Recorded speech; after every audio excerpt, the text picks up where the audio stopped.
تم بار بار کیوں ٹوٹتے ہو، کبھی سوچا ہے؟ شاید اس لیے کیونکہ اللہ تمہیں کسی خاص چیز کے لیے تیار کر رہا ہے۔ زندگی میں کچھ لمحے ایسے آتے ہیں جب سب کچھ ٹھیک ہوتے ہوئے بھی دل اندر سے خالی لگتا ہے۔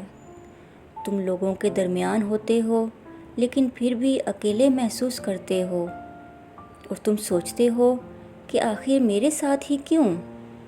لیکن سچ کیا ہے؟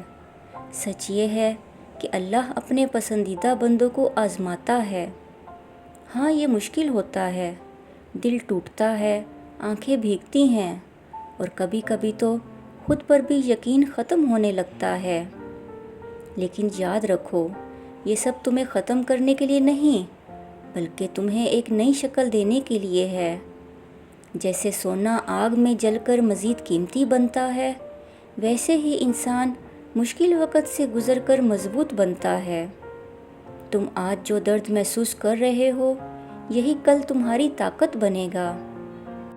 اور ایک دن جب تم اپنی منزل تک پہنچو گے تو تم یہی کہو گے، یا اللہ، جو کچھ ہوا وہ میرے حق میں ہی تھا۔ تو ہمت مت ہارنا، چاہے حالات کیسے بھی ہوں، کیونکہ جس رب نے تمہیں بنایا ہے وہ تمہیں کبھی ضائع نہیں کرے گا۔ بس یقین رکھو اور چلتے رہو۔ یاد رکھو، تمہاری آزمائش جتنی بڑی ہے، تمہاری کامیابی بھی اتنی ہی بڑی ہونے والی ہے۔